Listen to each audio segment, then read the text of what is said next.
बिहार की राजनीति में एक साथ कई चीजें हो रही है।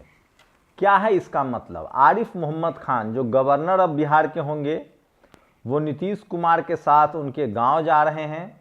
वही आरिफ मोहम्मद खान लालू यादव के परिवार से उनके घर जाकर मिल रहे हैं। बाद में तेजस्वी यादव राजभवन जा रहे हैं। वहीं तेजस्वी यादव ने कहा कि अब हो सकता है कि नीतीश कुमार उनके साथ ना आए, लेकिन हाल में लालू यादव ने जो कहा कि उनका दरवाजा हमेशा के लिए खुला है। इन सब के बीच एक बड़ा पेच है जो आपको इस वीडियो में समझ में आएगा, और ये जातिवादी मनुवादी पत्रकार बिल्कुल नहीं समझते हैं। क्या नीतीश कुमार को चारों तरफ से फंसाने की कोशिश हो रही है? क्या नीतीश कुमार बीजेपी की गले की हड्डी हैं? क्या बीजेपी भी चाहता है कि उसका मुकाबला सीधे सीधे आरजेडी वर्सेस बीजेपी हो और बीच से नीतीश कुमार को हटा दिया जाए? क्या नीतीश कुमार को इस बात की भनक है कि उनके साथ क्या होने वाला है, और क्या सचमुच एक बड़ी कोशिश है कि बिहार में राष्ट्रपति शासन लागू हो जाए? नमस्कार, मैं शंभू कुमार सिंह और आप देख रहे हैं नेशनल दस्तक। जब तक नीतीश कुमार हैं तब तक बीजेपी के लिए बिहार में सत्ता की बागडोर अपने हाथ में लेना नामुमकिन ही नहीं, असंभव है। अगर नीतीश कुमार आरजेडी के साथ चले जाते हैं तो बीजेपी का पलड़ा खत्म ही नहीं, खेल खत्म हो जाएगा। अगर नीतीश कुमार खत्म हो जाते हैं तो हो सकता है कि आरजेडी के लिए फायदा हो, क्योंकि जो कोर वोटर है नीतीश कुमार का वो बीजेपी के मुकाबले आरजेडी के साथ शिफ्ट हो सकता है। तो क्या नीतीश कुमार को राजनीतिक रूप से खत्म करने की कोशिश हो रही है? और क्या इस बार नीतीश कुमार चूक जाएंगे, मात खा जाएंगे? क्या बिहार में राष्ट्रपति शासन लगाने की एक बड़ी कोशिश हो रही है? सोचिए, ये सारा खेल कब शुरू होता है? दरअसल बीजेपी की महत्वाकांक्षा जगती है। अब तक बीजेपी के लिए बिहार एक अभेद किला है। बिहार में बीजेपी अपनी सरकार, अपना मुख्यमंत्री नहीं बना पाई है। जैसे यूपी में उसने एक ओबीसी चेहरा को आगे किया, और जब मुख्यमंत्री बनाने की बारी आई तो योगी आदित्यनाथ को बना दिया। मैं आज आपको बताऊंगा वीडियो में, वो वीडियो भी देखिएगा कि किस तरह से आरएसएस प्रमुख मोहन भागवत और नरेंद्र मोदी में 36 का आंकड़ा है, और क्या नरेंद्र मोदी पूरी तरह से बदल रहे हैं। उनको पता चल गया है कि आरएसएस के लिए अब वो ज़्यादा पचने वाले प्लेयर नहीं रह गए हैं। और क्या आरएसएस को एक सवर्ण पीएम चाहिए? क्या आरएसएस का सपना है कि इस देश में एक बार फिर से कोई सवर्ण पीएम हो, और इसलिए मोदी को किनारे लगाया जा रहा है? इस पर एक विस्तार से अलग से वीडियो बनाऊंगा, लेकिन अभी बिहार पर बने रहते हैं। सोचिए, आरिफ मोहम्मद खान को बिहार का गवर्नर बनाया गया है। आरिफ मोहम्मद खान लालू यादव जी के परिवार से जाकर मिलते हैं। उसके बाद तेजस्वी यादव भी राजभवन जाते हैं। अभी उन्होंने शपथ नहीं लिया है, लेकिन आरिफ मोहम्मद खान फिर नीतीश कुमार के साथ उनके पैतृक गांव भी जाते हैं।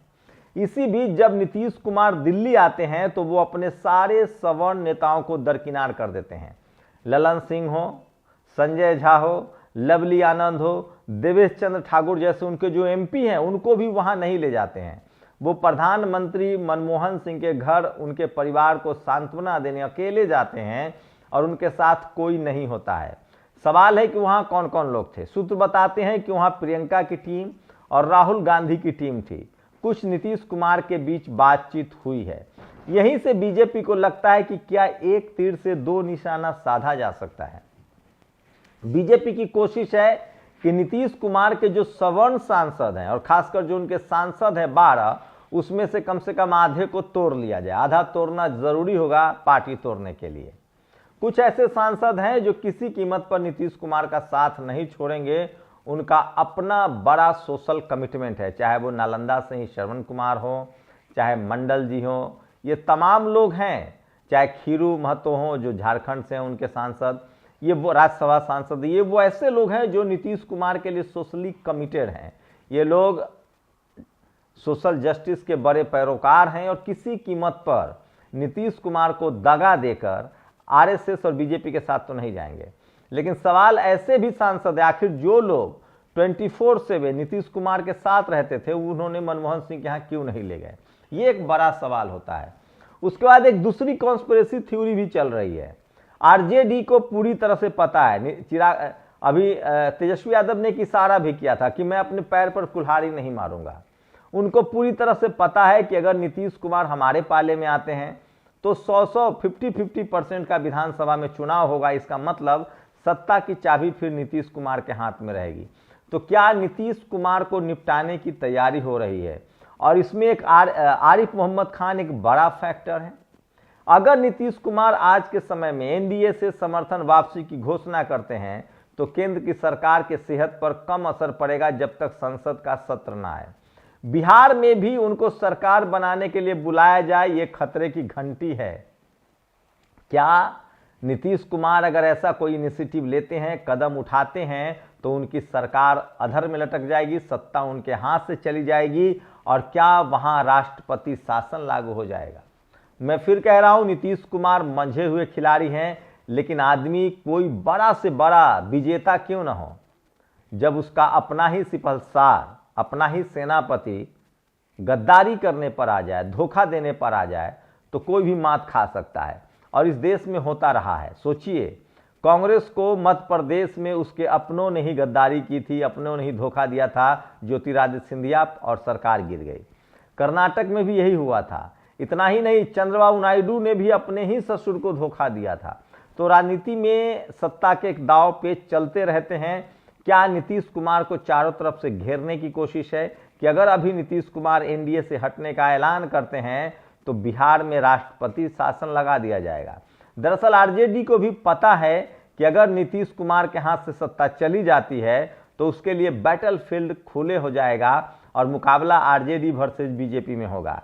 लेकिन अगर नीतीश कुमार मुख्यमंत्री बने रहते हैं और तब चुनाव होता है तो नीतीश या तो बीजेपी के साथ रहें तो भी 100 सीट पर चुनाव लड़ेंगे, या आरजेडी के साथ रहे तो भी 100 सीट पर उनकी पार्टी चुनाव लड़ेगी।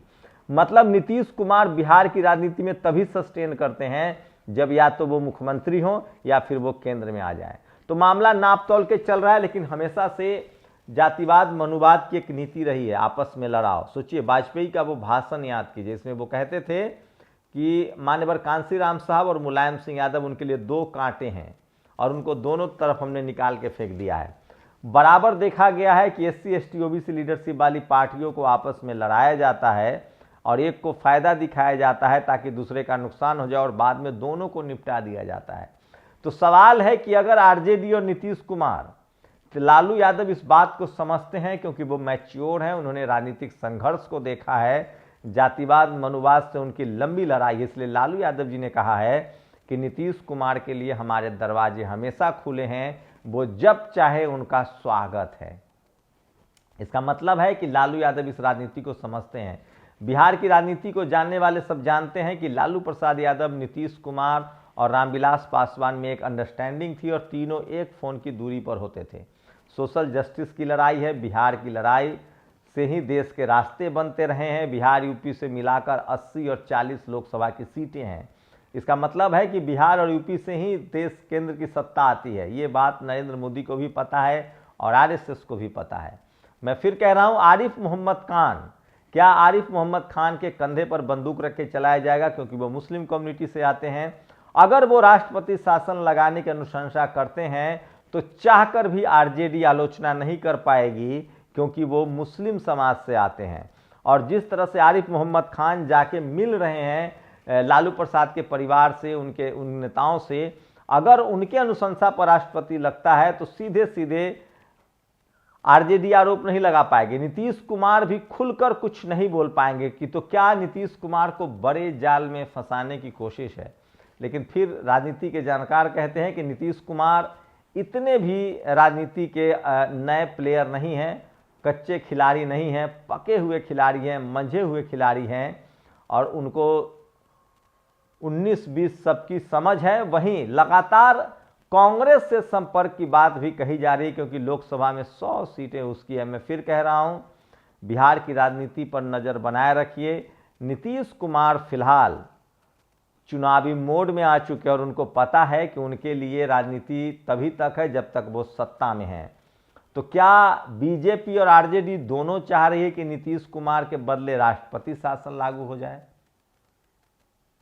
और क्या राष्ट्रपति बीजेपी और आरजेडी में मुकाबला हो तो बीजेपी और आरजेडी में अगर मुकाबला हो तो क्या आरजेडी बीजेपी को हरा पाएगी?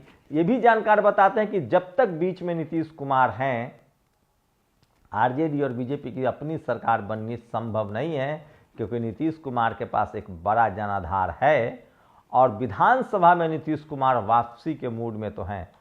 तो राजनीति के बड़े प्लेयर हैं, नापतौल के बोल रहे हैं, लेकिन एक बात तो तय है कि फिलहाल बिहार की राजनीति और देश की राजनीति बगैर नीतीश कुमार की आप कल्पना नहीं कर सकते हैं।